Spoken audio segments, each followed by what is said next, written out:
and welcome again to Cottage Talk. I am Russ Goldman. Joining me right now is Max Cohen and the return of Yannis. It's been a long time that the three of us have been together, so I'm excited to do this post-match show of Fulham's 2-2 draw against Crystal Palace. There's a good amount to talk about in regards to this match, but we're also going to talk about this. There are several players that might have, I don't know, maybe they've made their last appearance in a Fulham shirt. We're going to talk about it at Craven Cottage on Saturday. Will he stay or will he go? We're going to go through several players. I thought it'd be interesting to talk about players that we think are going to return and some that we think that might not return. Okay. As always, please do subscribe on YouTube and Apple Podcasts. It does help other Fulham supporters find us. Let's not waste any time. Let's go to Optimus Max. Max, welcome to the show. How you doing? Doing great, Russ. It was great to see Mitrovic back in the starting lineup, and his 2 goals were extremely well taken. Absolutely. That's the big story of this for me is, although we were happy he scored both goals, the what ifs were all anyone could talk about when I was watching was what if we had him for the rest of the season? What if he wasn't suspended? Where would we be now? So that's kind of, it's optimistic and pessimistic, I think, combined, because it was bittersweet to see him doing so well. What could have been? Well, let me ask you this. What could have been, Max? Do you think that Fulham could have potentially been in a, I'm going to say it, in a place for Europe? Do you think it could have been that dramatic? Yeah, 7th or 8th. I don't think it's out of the question. I think we pick up a lot more points, and, we're going to be 10th. It's almost certain. Yeah. And I think we could have been 2 or 3 places higher. So that's my take. Okay, excellent. Max, I think you own something that I want you to share and explain a little bit about it. Let's have Max show the visual of a scarf that he has. Yeah, and this is a big shout out to Chris Shore of the Fulham DC supporters group. He ordered all these scarves for us. And it's going to be great to see at the summer series. When Fulham come to the U.S. this summer, we're all going to have our Fulham DC scarves. That's great. We got the back with the DC skyline. Look at this. Washington Monument, Cathedral, Lincoln Memorial, the Congress, everything happening. That's great. That's fantastic, Max. Max will be going to 2 of the matches, right, Max? You'll be joining me in Philadelphia. Yeah, we're going Philly on the 23rd, and then FedEx Field. It's Maryland, but we'll call it DC for this purpose. It's DC on the 30th against Chelsea. So, and you know what, Chris? Every single time I watch games at the Fulham Bar here in DC with fans, yep, the excitement is building. Everyone's really excited, and it's been great. Oh, that's great. That's great. That's fantastic to hear, Max. All right. Over to you, Mr. Yannis. Like we've already been talking about, it's been a long time. Thank you for coming back. Again, it's been difficult with your schedule, but I'm glad that you could join us today. Opening thoughts on the draw and also on Max's thoughts on Mitro. Could things have been different if he was not suspended? Yeah, great to be back. Yeah, Mitro's a beast. That header. Yeah. Doesn't that tell you everything about the way Williams played this year, though? What a fantastic cross movement in the box, bullet header. Johnston had nothing he could do. Could we have finished top 8? Yeah, I think we could. It wasn't just the seismic impact of getting knocked out of the cup. We were 1-up and looked like we were cruising. I don't necessarily agree he needs to apologise. Okay. Because, so many things I could say about that ref. Nonetheless, I thought we did well to rebound the way we did. Vinicius put in a few good shifts for us, but we did miss him. He's just this presence, this talisman. He's this beast. And it's funny that yesterday, our old friend Joachim Andersen decided he was going to start throwing elbows left, right, and centre to try and stop him. Didn't stop him, did it? He still scored 2. So it was great to have him back.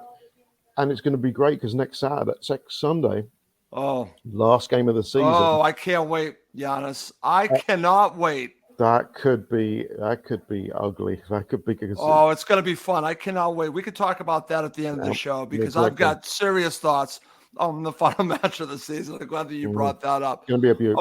It is. Okay. Let's just talk quickly. Just your opening thoughts on the draw itself, and then we'll talk about the other topic I want to talk about, and then we'll break down the match. Well, when we beat Palace 3-0 at Selhurst Park Boxing Day, that was the most abject performance I've seen probably from any team this year. They were terrible. I don't know, they had the 2 red cards. Tyreek Mitchell looked about as baffled yesterday as he did on that day. You could see that they were playing with some freedom. It was a bit of a sleepy end of season game, to be honest. It was really not that much intensity.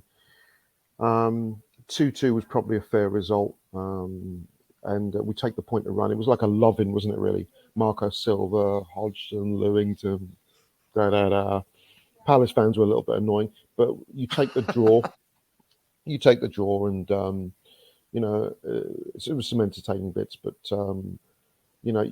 had that end of season feel about it, and it's a kind of bit of a meh game, a blur game, but there was some points of entertainment which was okay, and we move on to that lot up at Manchester next week.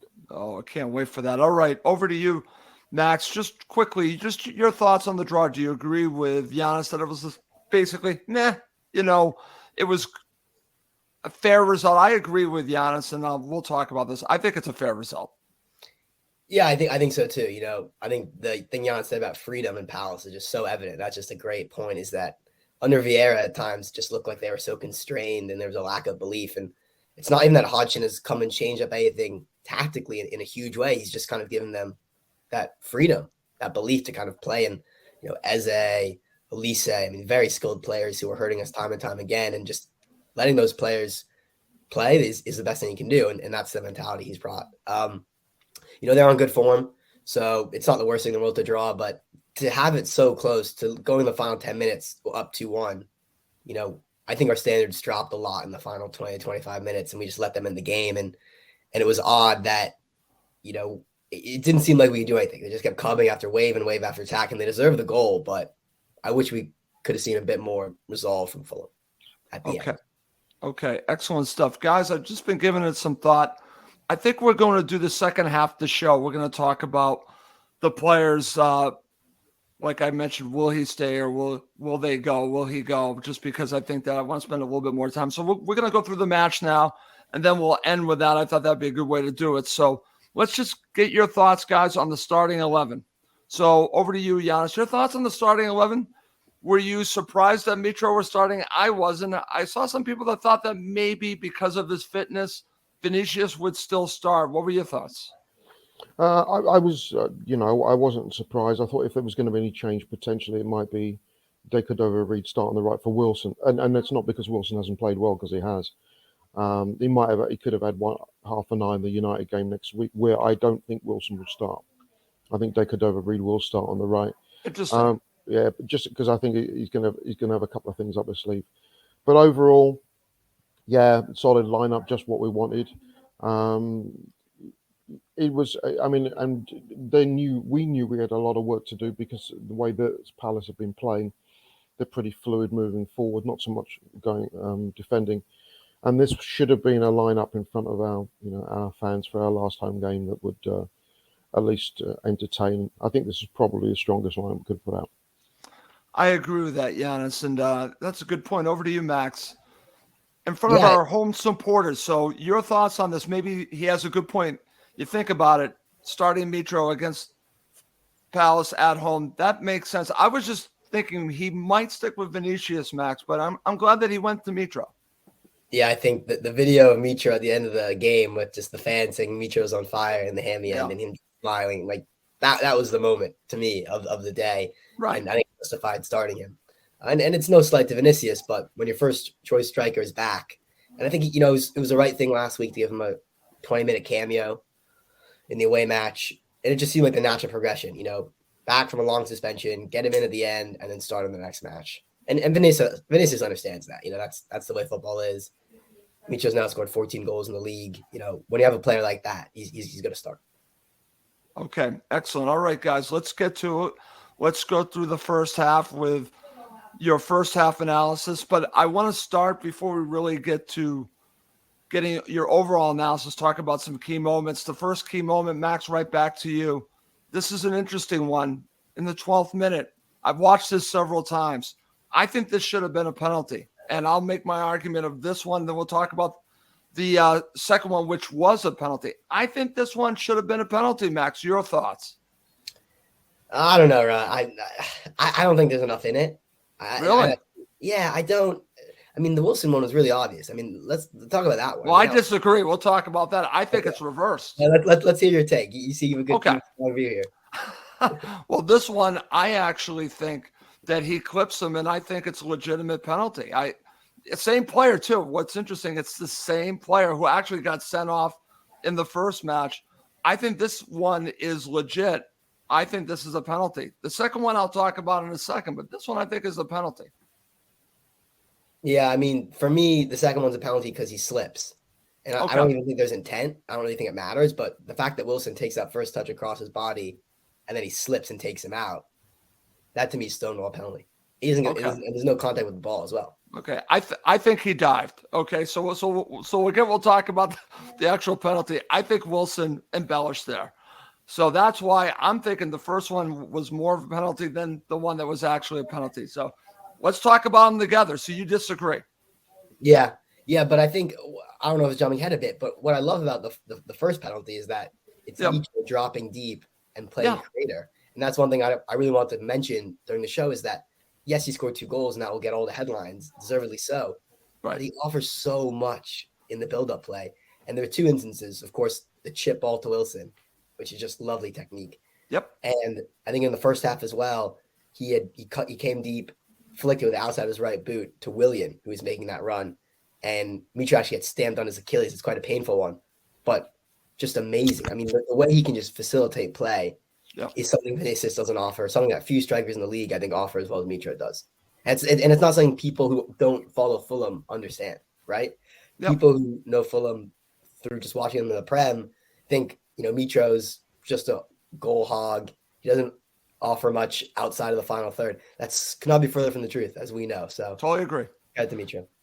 That's why shows like ours, shows like Fulham Focus, That's So Craven, we go into details. We talk about exactly what Mitro does more than the average fan would see that's not a Fulham supporter. They just see him as just a goal scorer. He's a lot more than that. Great point by you, Max. Okay, over to you, Yannis. I want to talk about these two together because I've watched them back, and I actually think the first one's a penalty. That's just my opinion on that.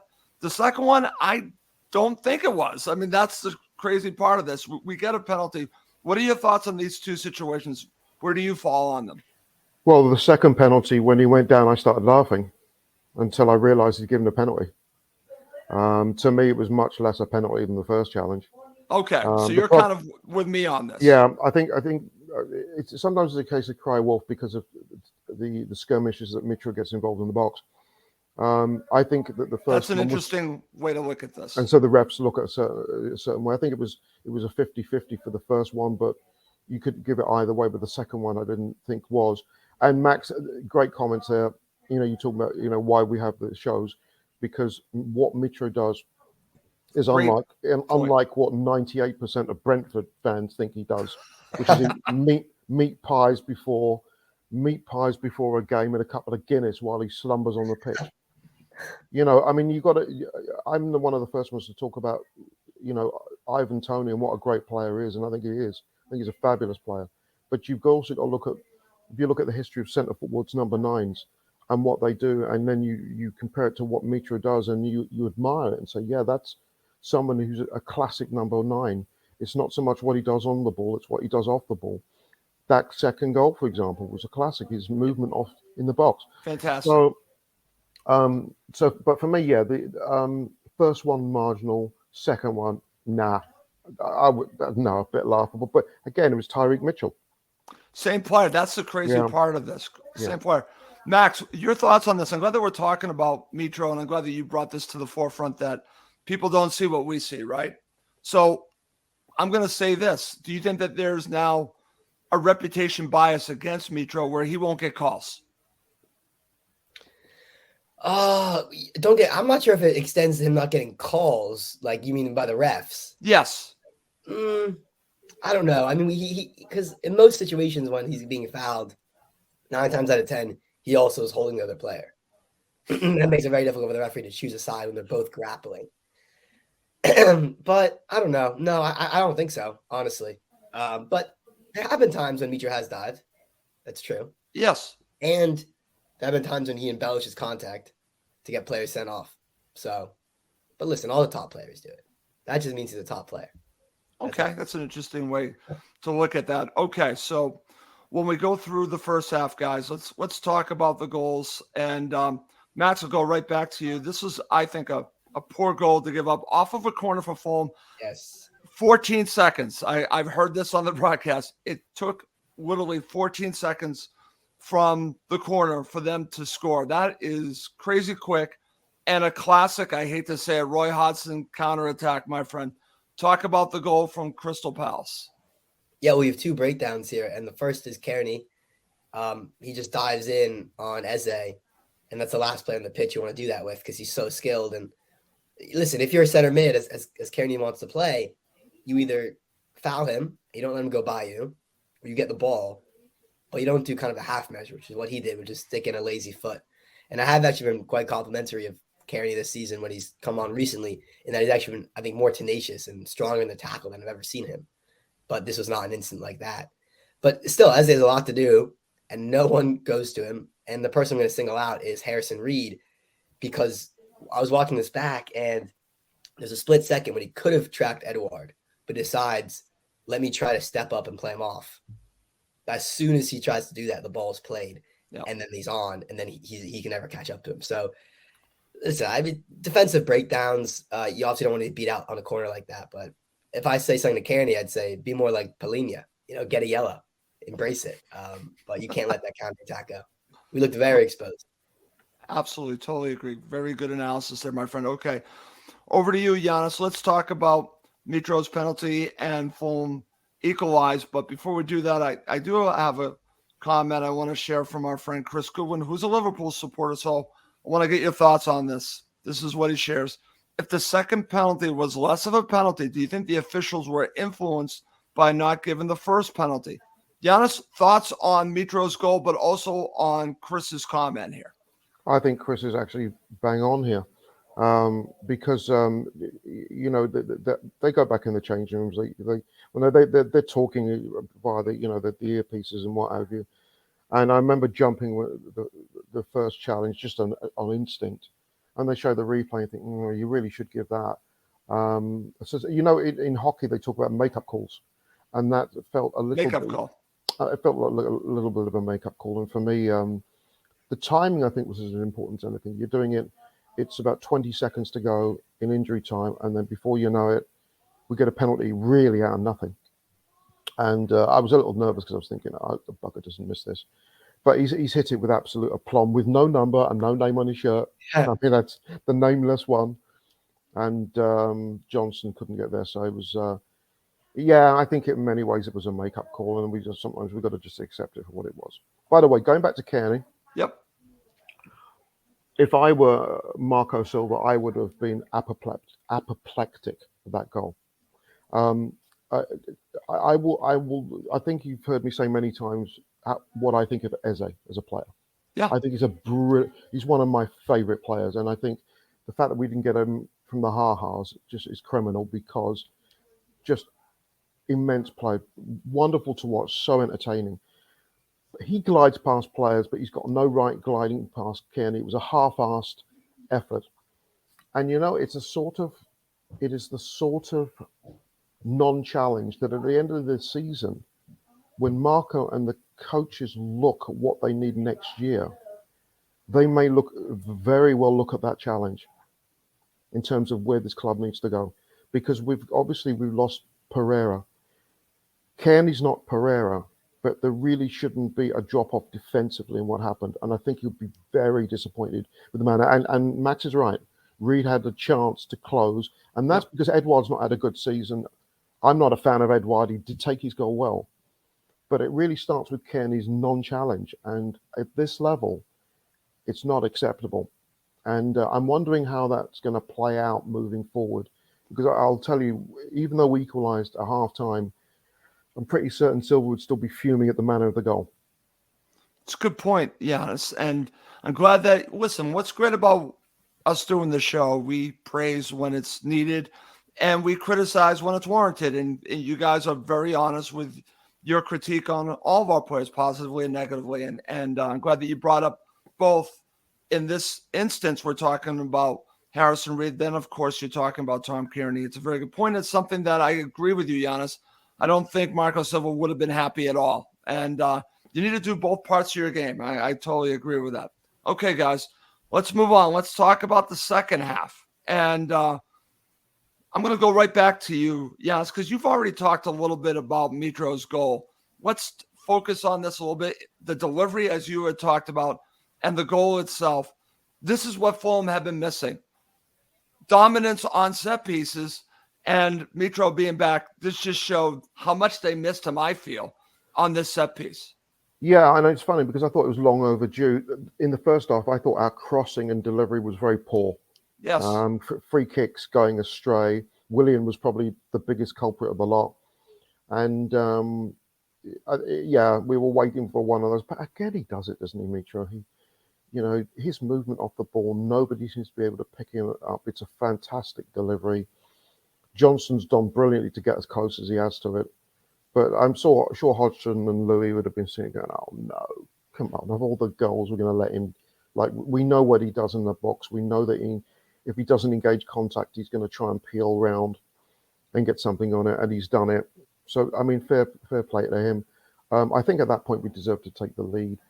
Palace looked like they're sort of sleepwalking a little bit. I mean, they're sort of in blah land in mid-table. And just, they didn't see, I mean, it was end of season party atmosphere, but Hodgson would have been really pissed off with that. But it was a nice goal, and 14 goals in 24 games from Mitro, which is a tremendous ratio. And, he missed so many games for us. And hopefully next season, barring suspensions and injuries, we've got him for most, if not all, the season and healthy. Okay, excellent stuff. While we're doing this show, I just have to mention anyone that's watching live. West Ham just went up 3-1, so I just wanted to mention that.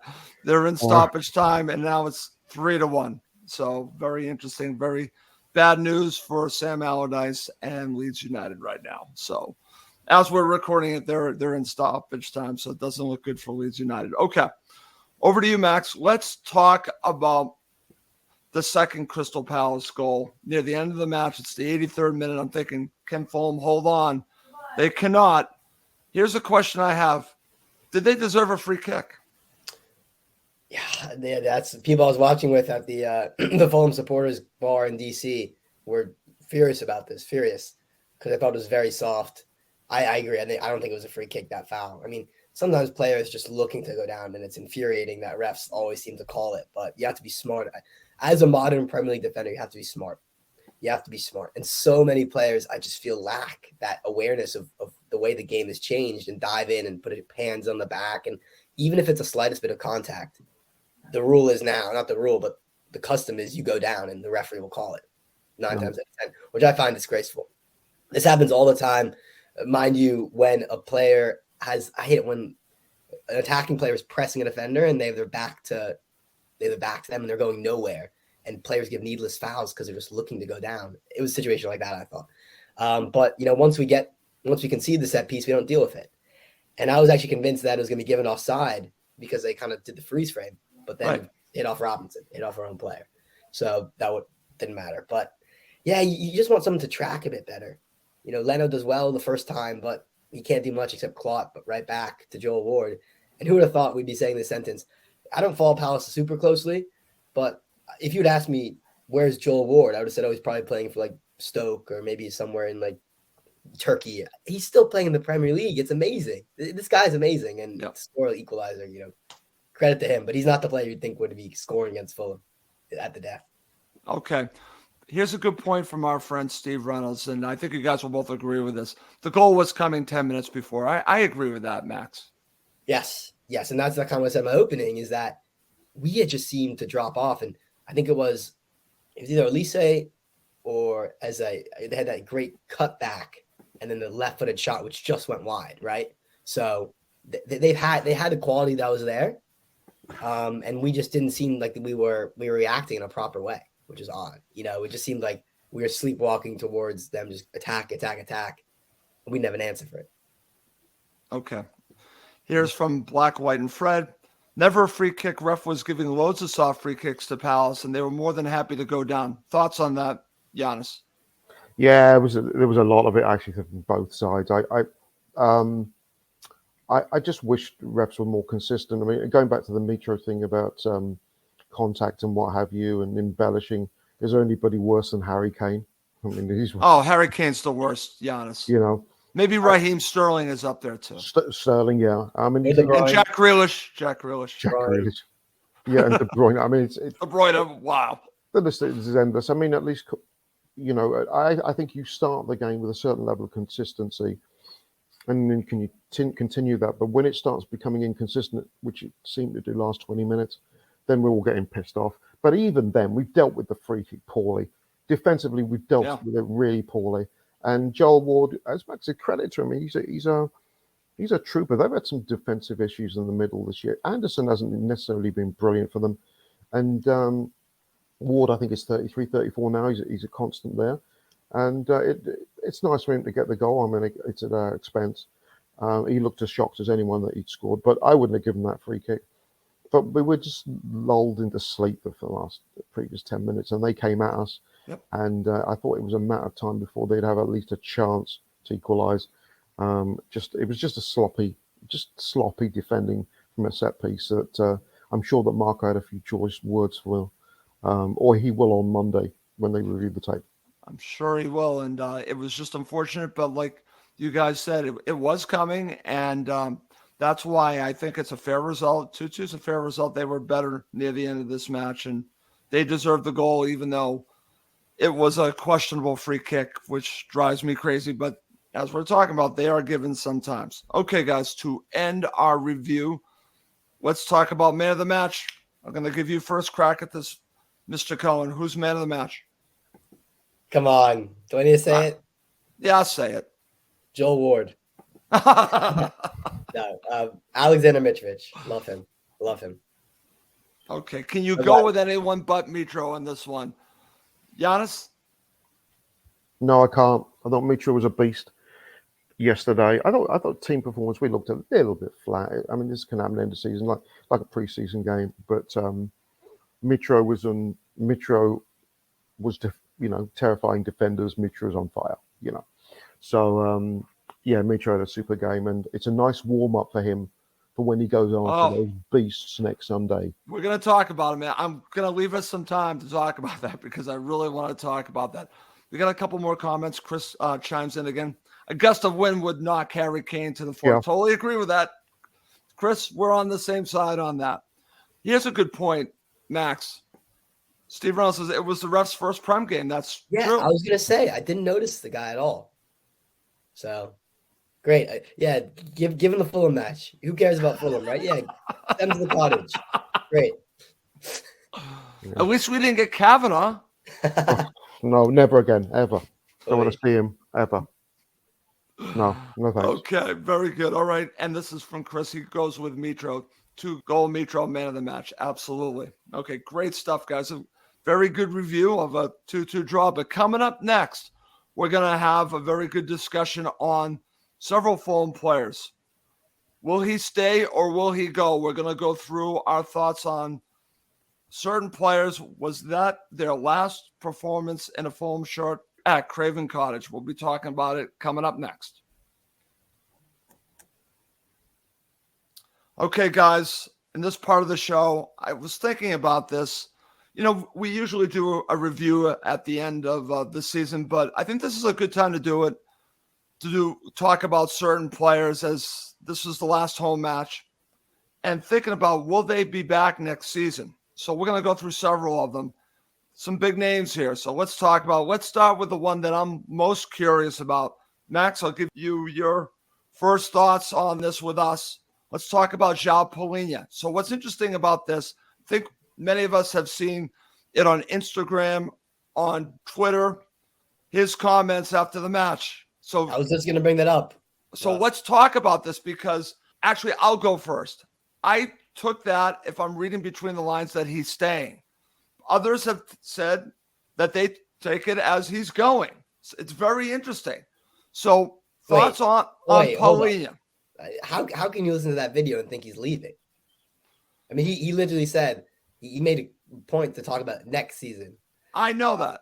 Okay, but also at the end of the day, him saying whatever he says on a little video posted, that's not going to be the determining factor. So, but it was a good sign, I thought, but it doesn't mean he's definitely staying.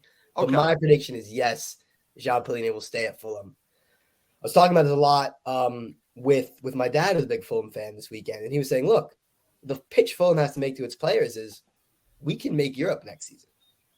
Stay around and be part of a team and be an integral part of a team that might make the Europa League, right? That has to be the ambition. If we finish 10th this year, our first year back, and we're missing arguably our best player for 8 matches, why not aim to finish 3 places higher, 4 places? It's not out of the realm that next season we have a sustained top 7 push. Now it's ambitious, yes, but the club is ambitious. So for players like Palhinha, I'm sure he'll attract interest from teams in the Champions League. But if we say to them, listen, if you want him, pay £80 million, and we say to Palhinha, you can go and be, a bench player, a bit part player, maybe play Carabao Cup, maybe play last 10 minutes at home against Burnley, or do you want to be the man at Fulham, a team on the up? That has to be the offer. And I'm going to say this for a bunch of other players. I'm sure Anthony Robinson will come up as well. Yep, we'll talk about City him. connections. He's not going to play at City. I mean, everyone has to look at Ryan Sessegnon. Everyone has to look at Fabio Carvalho. To a lesser extent, Harvey Elliott, although he has come good, I think, for Liverpool better than some thought, myself included. Look at Patrick Roberts. I mean, very, very few players leave Fulham and do better. That's just the fact of the matter. And if you do leave Fulham, you're a Moussa Dembele, and you're by far the best player on the pitch for most games, and you can succeed. He's more the exception than the rule. You have to be the best. And now I think Palhinha has a bit of him in him, I'll be honest. But everyone just seems to make the same mistake. And this is mainly with young players, but the grass is not greener away from the cottage. It's not. I totally agree, Max. And Yannis, over to you. I agree with Max. I think he's staying, but I'm going to throw this on the table. I was speaking to my friend Steve Reynolds, who already commented. He brought this up to me. If I'm Fulham, and I agree with this, I rip up his contract, give him more money, give him a lot more money, entice him to stay with more money. Money does talk, my friend, and that's what I would do if I was Tony Khan. I would give him a new contract. I would absolutely do that. But he's already on a 5-year deal. I understand that, but I think that he's earned more money. Don't you think he's earned more money with his play? Do you know how much he's on a week? I honestly don't know. That's a question. I believe he might be on 50. I could be wrong on that. I'm sure someone can clarify that with us. Yeah, give him more. I agree. That's actually a bit low. I'm surprised. I could be wrong on this. I'm sure someone will comment and correct me on that. But I think that he is not. He should be, in my opinion. I'll go to you, Yannis. I think, in my opinion, he should be the highest paid Fulham player along with Mitro. He should be on that level. And actually, the highest paid, I believe it or not, is Kurzawa. Yeah, and we'll leave Kurzawa. Kurzawa, yes, yeah, it is true. Yes. I think Kurzawa's on a week. It should be 2p. It should be less. They should be paying us. Wait, Russ, honestly, how much is Kurzawa paid a week? 80? I believe it's over 100. That's the worst piece of business I've ever heard. I would. This is how bad it is. I would pay Floyd Aite more. Because Kurzawa was a disaster. He did not like Mbabu. They didn't look ready. They didn't look ready. I heard some wag saying, "Oh, let Mbabu score 3 goals in 4 games for Servette." My God, really? I mean, look, the poor fellow was pony for us. He looked League 2 standard. It wasn't. No disrespect to League 2 at all. No, Palhinha. What I'd do is I would triple his salary, and I would make it a long-term contract, so that if anybody really wants him, we have the security of the contract for clubs that do have the money to buy. And Max said 80 million. Bang, that's it. 80 million. Oh. You want him? You pay for him because he's of more value to us. Exactly. That's my point, Yannis. Yeah. His value in the market might be 50, 60, but to Fulham, it's much higher than that. Yeah, big time. I mean, he's a huge player for us, and I think there will be suitors. But to answer the question, he's not going anywhere. He's staying. And to this point, because someone brought this up to me as well, there are examples of players that have defied the odds, and Mitro is one of them. We'll talk about Mitro as well, that has stayed at Fulham with opportunities to leave. Some stay, and as Max said, the grass isn't always greener. Some leave. And I think, I'll even bring up a player that brought me to Fulham. I think that Clint Dempsey might have, this is just my opinion, regretted a little bit of leaving to go to Tottenham because it didn't work at Tottenham. Ended up going to the Sounders, coming back to Fulham on loan. I don't think it ended the way that Clint probably liked it to. So the grass isn't always greener. Mm-hmm. But over to you, Yannis. When we talk about Paulinho, how do we know that he is not Mitro? Why do everyone assume because the big clubs are coming in from that he's going to go? It's that mentality drives me nuts because there are players that have stayed, and Mitro's a prime example of that. Well, Paulinho has started most games except when he's been suspended. He's still a fairly young player. He's playing in the best league in the world. He's revered by the fans. He's obviously really enjoyed his first year here. And you want to keep a good thing going, not just with you and your team, but you personally. Family, he's become a dad. So his kid is English. His son is English. No, for me, it's a no-brainer. I think that Marco will tell the boys, look, and the owners, we've got a good thing going here. We're going to have to make some difficult decisions. But we need to look next year to get better, which means players that we may love now, we may, if we have a chance, have to say goodbye, if only because we're looking to progress, to develop as a team and consolidate. And I think those arguments enough to convince Paulinho to stay. Okay. As I said, I don't think he's not going anywhere.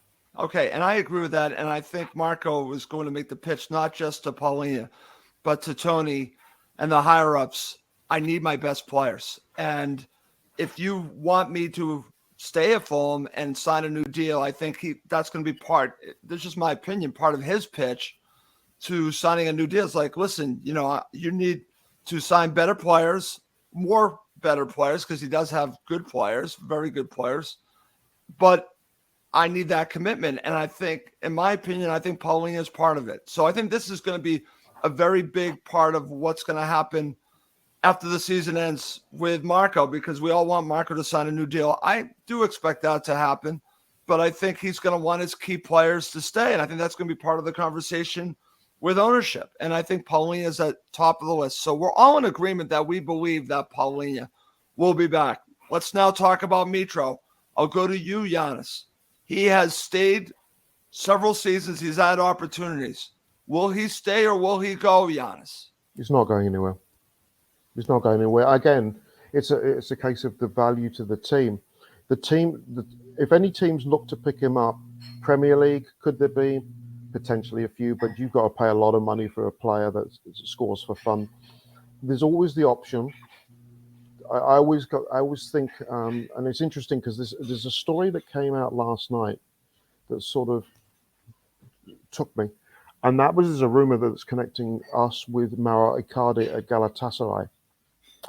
Now, when I saw that, I thought, geez, if we got him in the lineup to play with Mitro, that's a little scary.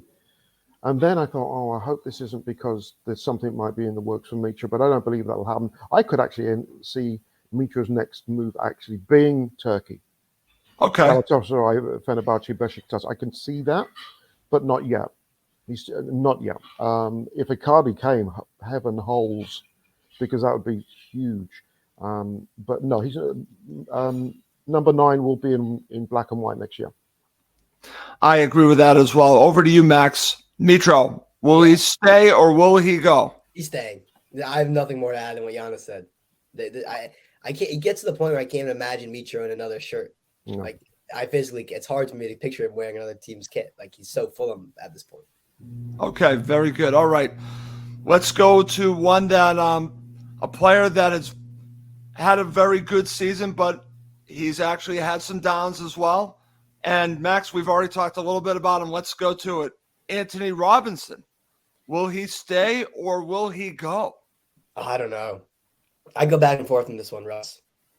Like, I can see him I think out of maybe not of all the players, but out of most of the players that we have, I could see him being the most swayed by a big club coming to take him for the reason that he's not Man City level. Let's agree there. He's not Man City level. Yeah, but imagine the pitch. And if Pep goes to you and Pep says, I can make you a better player. Yeah. You won't play every week. You might not play every third week, but you'll be trading among the best in the world. We'll pay you a great amount, and you're only going to get better under me.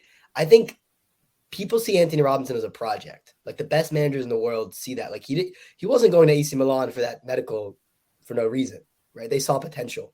And I think there's an incredible amount of potential there because his pace is second to none. And that's, I think, the biggest attribute for any fullback in modern football is pace. And he has that in bundles. And the only thing which is sometimes lacking is his technical ability with crossing and sometimes a one-on-one defending, which has improved drastically this year, we should add. But I think he is, of all the players on the current squad, I think he has the biggest improvement. Because if he gets that right, if he gets his final work product right in the final third, he can be one of the best players in the league. And that's why I think he might go. I really do. Okay.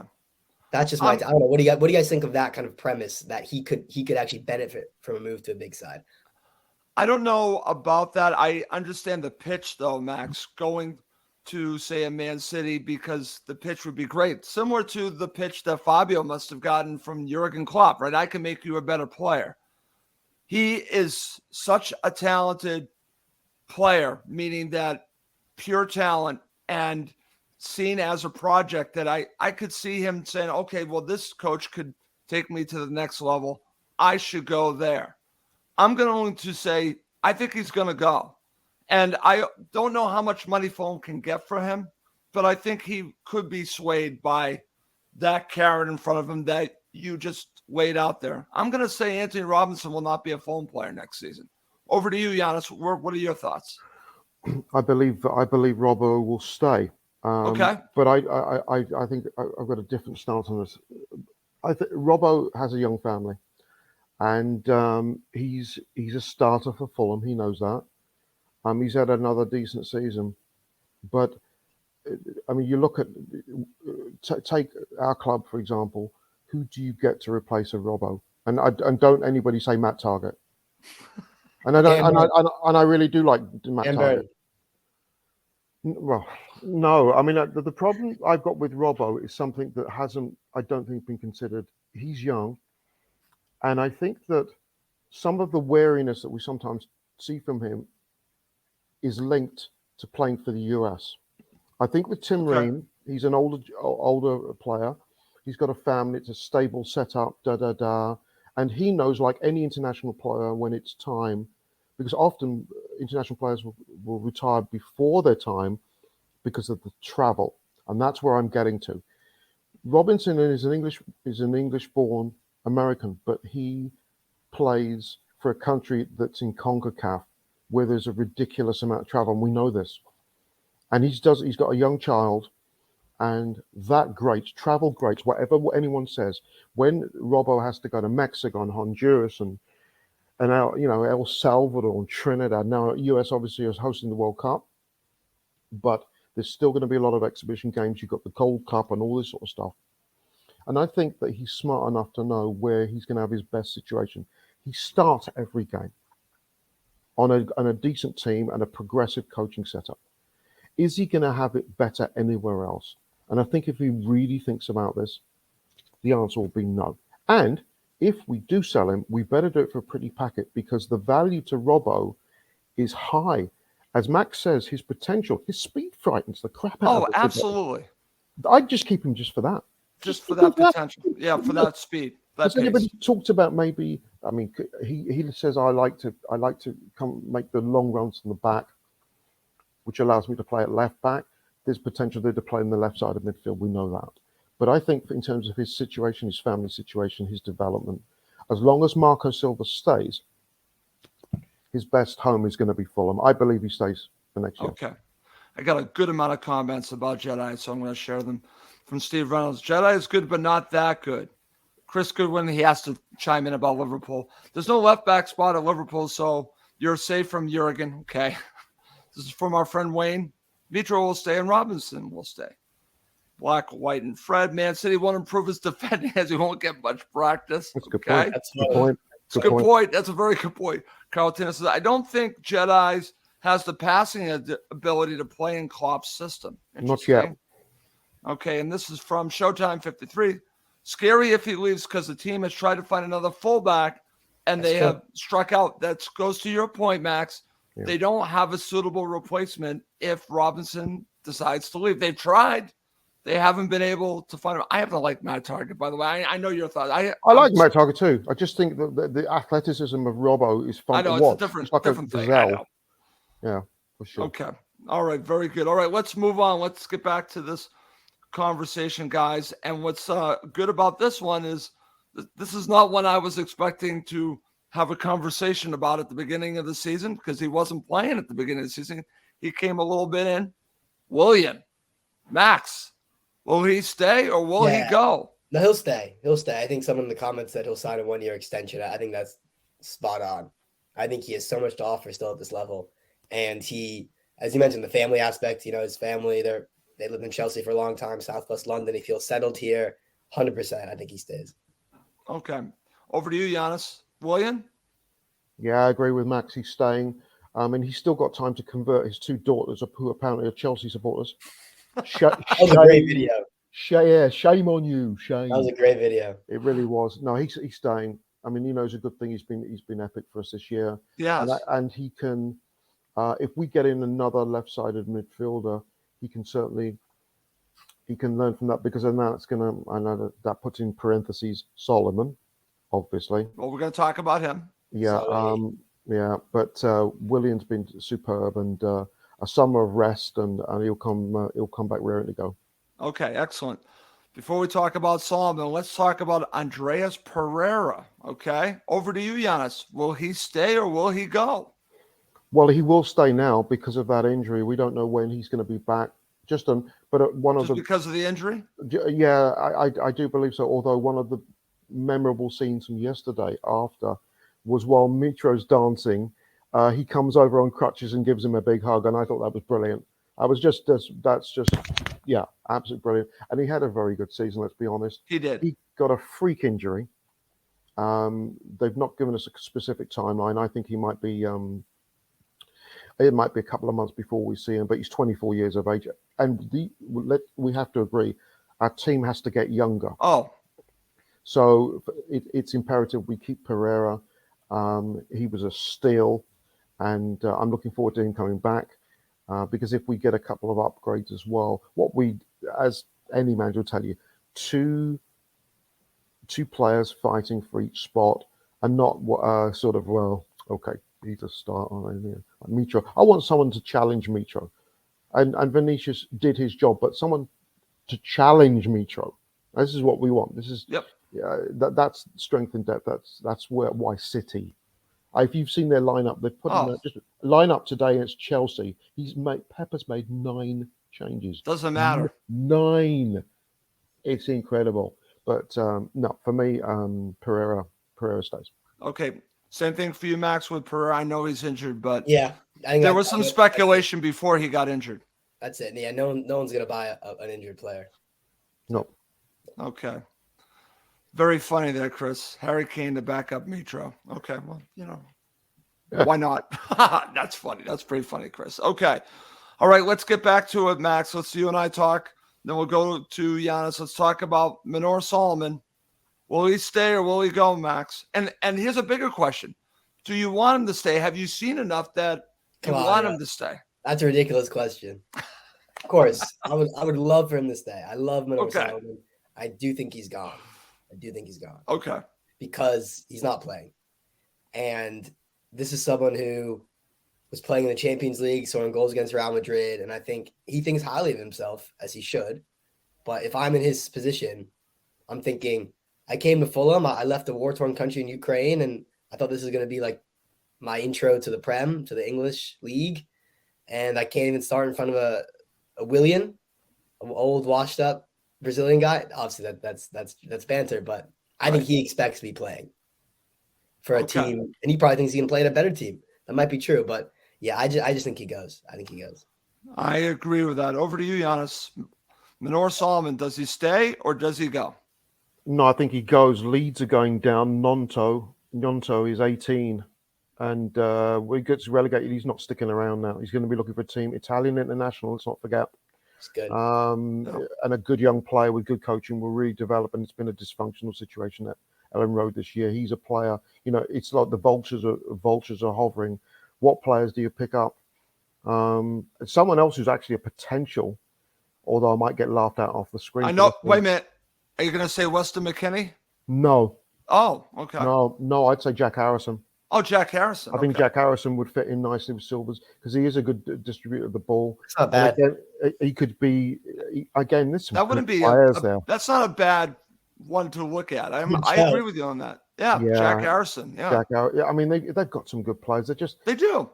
I mean, I'm not gonna. There's no way I'm going to blame Jesse Marsh because I like Jesse Marsh. I think he is a good manager. I think he's a bit quirky and he's a bit different, and that's what the Premier League does need. It doesn't need Allardyce, or Allardyce, like that. The old fogies, and no disrespect to Roy because I love Roy to death, but the point being the younger coaches, and I think the notion of turning to him to Allardyce was a disaster.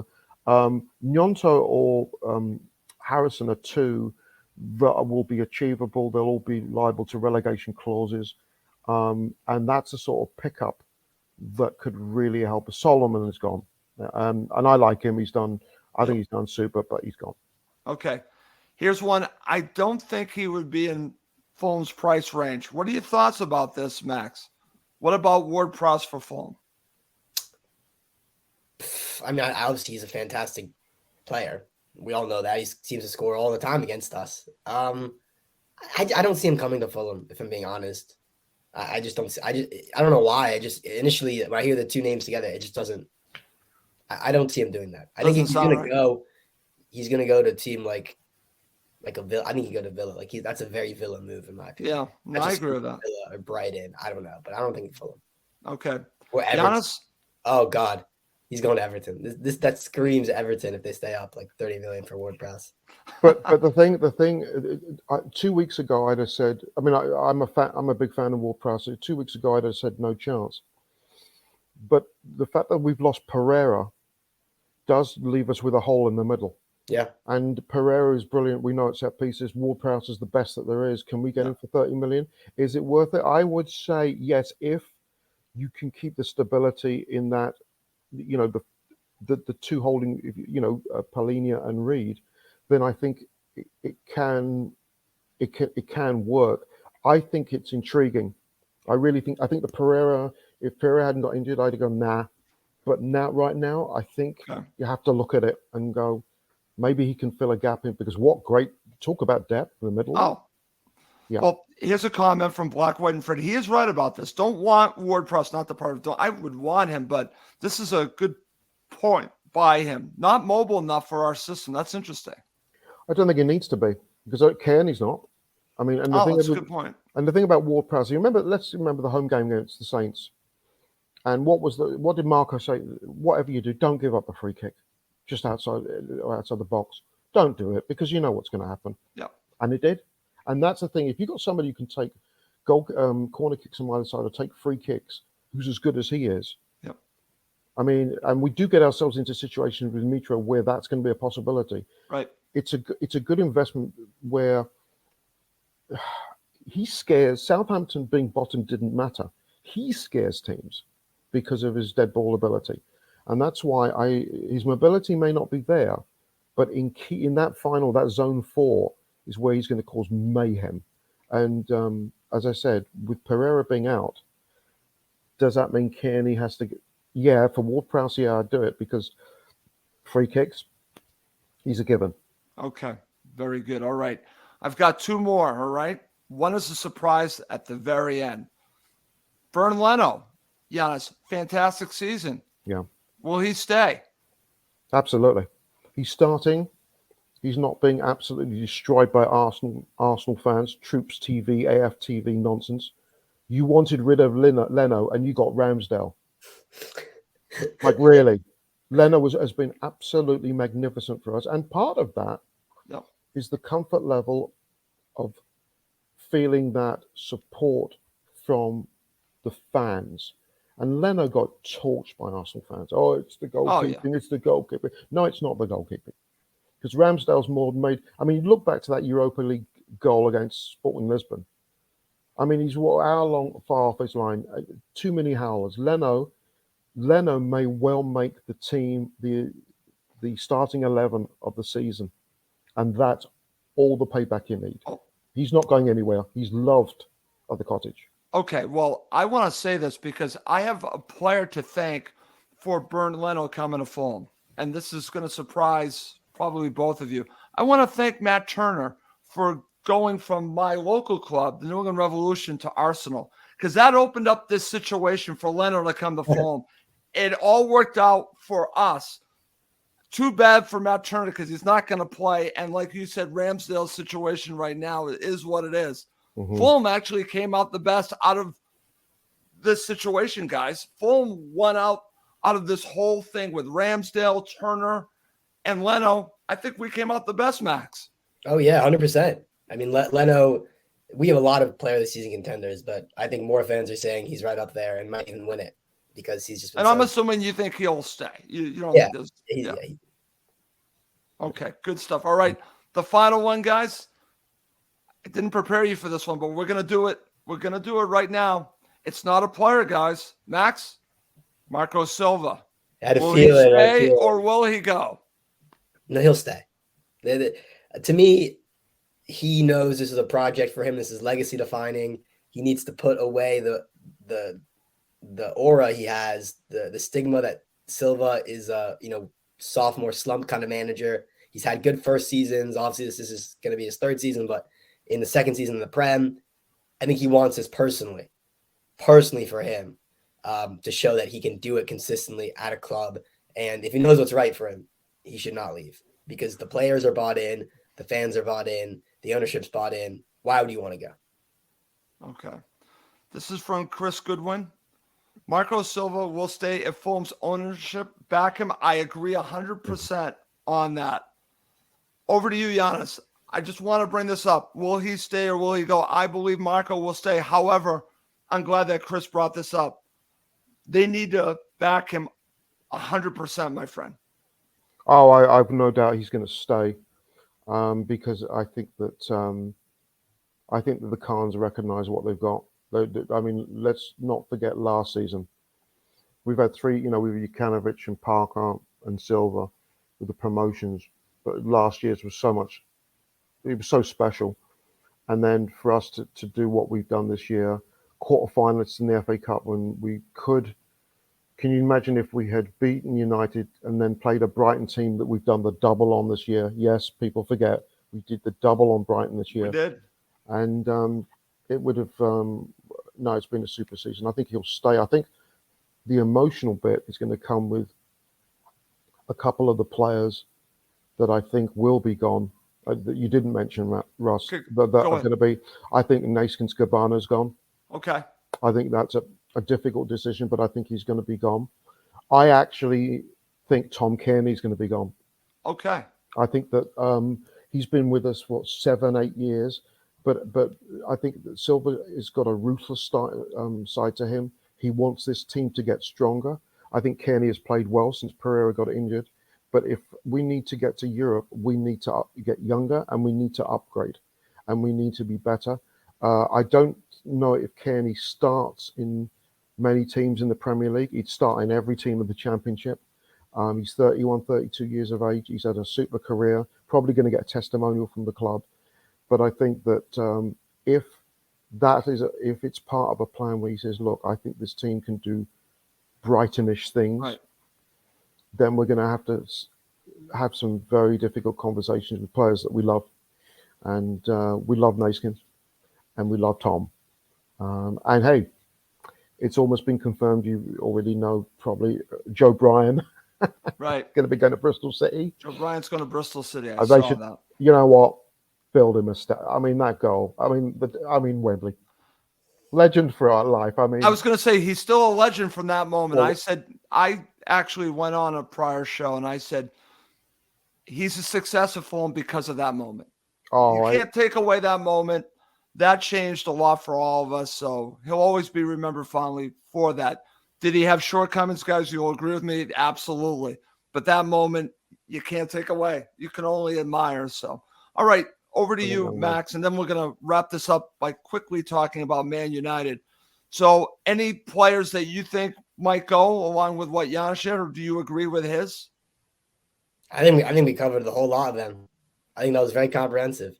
The one thing I'd say is maybe Rodak leaves to go play the championship team. Rody. Yep. Mm. Okay, very good. All right. Rody.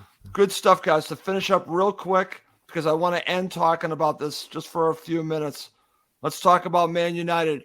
I've been waiting for a long time for this match. I think the players really want this one for many reasons. I think Fulham have a very good chance to get all 3 points at Old Trafford. I think this would be a wonderful way to end the season. Over to you, Max. How confident are you going to Old Trafford? Okay, I'm glad you brought this up, Russ. Question for Russ and Yannis and listeners. Is there any benefit finishing third versus fourth in terms of Champions League qualification? Like, do you get an easier draw in the group stage of the Champions League if you're third than if you're fourth? I think doesn't the third go directly? I don't think we do the fourth place playoff anymore. I don't think that's been done in a while. No, but don't they go into the last qualifying round? That's what I thought. The fourth goes into the No. What do you mean? That they go into the last round before the group stages, whereas the first three qualify.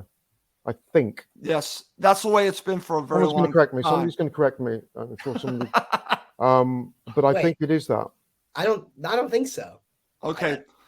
Because I remember last time I was like Liverpool played Hoffenheim. I don't think the fourth place team. Chris said no benefit. This year, I don't remember watching in August and seeing an English team. Yeah, so okay, top four. All right. Chris says top four going to group stages. If that's the case, United have nothing to play for. Okay. Except for with Ten Hag. Ten Hag has shown a propensity this year that he's pretty ruthless. I'm sure he's going to tell his players, look, we've still got an FA Cup final to play for. We've got a chance of doing the double in the Cups.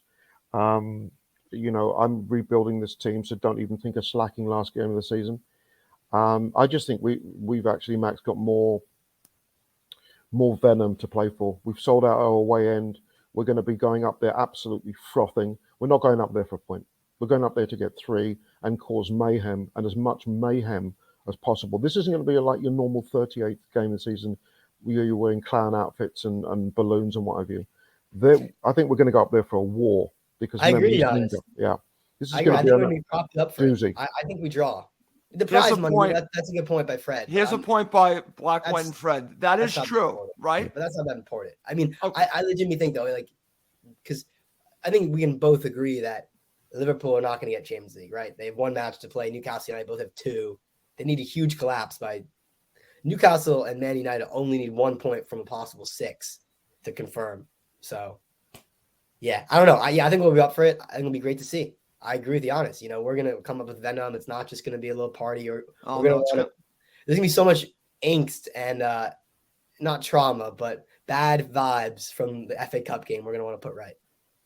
I totally agree. Yeah. I cannot wait for this. It's actually, I think, a great way to end the season. I wouldn't put it past Fulham winning this. I think Fulham going to be really up for this, especially Alexander Mitrovic. I think we all agree on that. I think he had this circled a long time ago. So, and Marco Silva probably as well. So, anyways, something Russ you said earlier. I got to bring back. You remember about Mitro not being.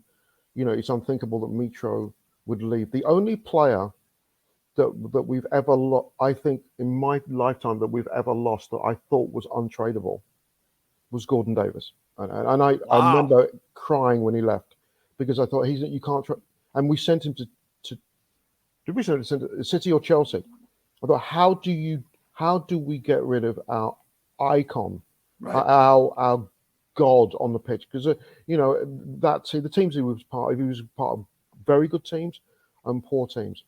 And I thought at that point it was like the Gretzky moment, Wayne Gretzky moment over here. It's like, is any person not tradable?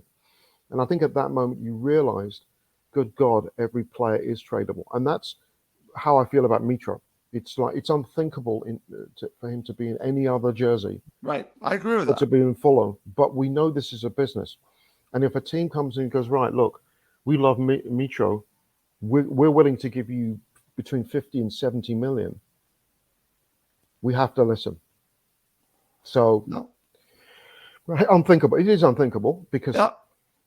but it is a business, and the Khans are not silly, and they'll look at it and go, well, but you need to have replacements, and that's part of the problem. No, you Go do. business early. Don't do this last minute thing where you lose players at the last minute, and now you've got no replacements, and then the next transfer window's in January, and then you're in trouble. We did everything decent time last year. We have to do the same thing here, and allow for any slip ups and what have you. Okay. And since you brought it up, any player can go at any time. I still am hurting from Tom Brady leaving my Patriots. Yes, I have to bring that up, Max. You know, he left the Patriots. That hurt. I still can't picture him, even though he won a Super Bowl with the Tampa Bay flipping Buccaneers, and Max is holding his head because I'm This is bringing when up. the podcast that has devolved is when Brady comes up. This is when Max, next time you come on, you get a logo of the old, not the new one, the old one, the orange and white Buccaneers. Oh, jeez. And imagine Tom Brady wearing that helmet. The orange. Oh dear. Okay, enough talking about. I brought him up again, and I do that just to annoy Max every once in a while. He likes it. All right, let's finish up. Max, final thoughts before we go. Yeah, just another great show. You know, Kearney said this a couple weeks ago, but it's amazing we're here, staying up, and there's been no pitch invasion, no big celebration because we've been safe for months now, and that's a testament to how good the season's been. Is that we're not even delighted. We're pleased, we're content, but there's been no outpouring of emotion like some of us expected there might be. Are we actually disappointed we didn't get Europe? No, not for me. Okay. Okay. Yannis, over to you. Final thoughts, and then we'll wrap it up. I hope Luton win the championship playoff. Oh my God! Thank you for bringing that up. That would be. I am I've so been to glad. Kenworth Road.